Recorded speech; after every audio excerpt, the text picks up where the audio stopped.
South ఇండియాలోనే అతి తక్కువ ధరలకి రత్నాలనందించే ఏకైక సంస్థ 6JVR. ఏపీలో మళ్లీ అధికారమే లక్ష్యంగా వైసీపీ ముందుకెళ్తోంది. అందులో భాగంగా పలు పార్లమెంటు నియోజకవర్గాలకు రీజనల్ కోఆర్డినేటర్లను వైఎస్ఆర్సీపీ నియమించింది. ఈ మేరకు పార్టీ ఒక ప్రకటన విడుదల చేసింది. పార్టీకి చెందిన పలువురు రీజనల్ కోఆర్డినేటర్లకు పలు పార్లమెంటు నియోజకవర్గాలు, జిల్లాల బాధ్యతలను అప్పగించారు. సీఎం జగన్ ఆదేశాల మేరకు వివిధ రీజనల్ కోఆర్డినేటర్లకు పలు పార్లమెంటు నియోజకవర్గాలు, జిల్లాల బాధ్యతలను అప్పగించారు.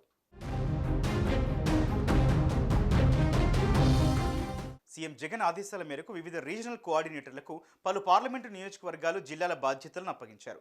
ఇందులో ముందుగా ఒంగోలు ఎంపీ అభ్యర్థిగా ఎంపికైన చెవిరెడ్డి భాస్కర్ రెడ్డికి ఒంగోలు పార్లమెంటు, ఉమ్మడి నెల్లూరు జిల్లాల రీజనల్ కోఆర్డినేటర్ బాధ్యతలు అప్పగించారు. అలాగే సీనియర్ ఎంపీ విజయసాయి రెడ్డికి Guntur parliament, Narasaraopet parliament, Bapatla parliament నియోజకవర్గాల రీజనల్ కోఆర్డినేటర్ బాధ్యతలు ఇచ్చారు. మరోవైపు కడప నేత రామసుబ్బారెడ్డికి కర్నూలు పార్లమెంటు, నంద్యాల పార్లమెంట్ నియోజకవర్గాల రీజనల్ కోఆర్డినేటర్గా నియమించారు. అలాగే కడప మాజీ మేయర్ కె సురేష్ బాబును కడప పార్లమెంటు, రాజంపేట పార్లమెంటు నియోజకవర్గాల రీజనల్ కోఆర్డినేటర్గా నియమించారు. అలాగే ఉమ్మడి విశాఖ జిల్లా డిప్యూటీ రీజనల్ కోఆర్డినేటర్గా మంత్రి గుడివాడ అమరనాథ్ను నియమించారు. ఆయన ఇప్పటికే అక్కడ ప్రాంతీయ సమన్వయకర్తగా ఉన్న వైవి సుబ్బారెడ్డి ఆధ్వర్యంలో పనిచేస్తారని తెలిపారు. వీటితో పాటు విజయవాడ నగర వైసీపీ అధ్యక్షుడిగా మల్లాది విష్ణును నియమించారు. ఏపీలో ఎన్నికలు సమీపిస్తున్న వేళ అధికార వైసీపీలో పలు కీలక మార్పులు చేర్పులు జరుగుతున్నాయి.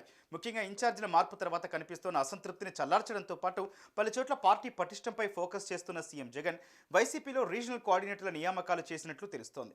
వీటిలో ఇప్పటికే ప్రాంతీయ సమన్వయకర్తలుగా ఉన్న వారితో పాటు పలువురు టికెట్ దక్కని సీనియర్లను ఇతర పదవుల్లో నియమించారు.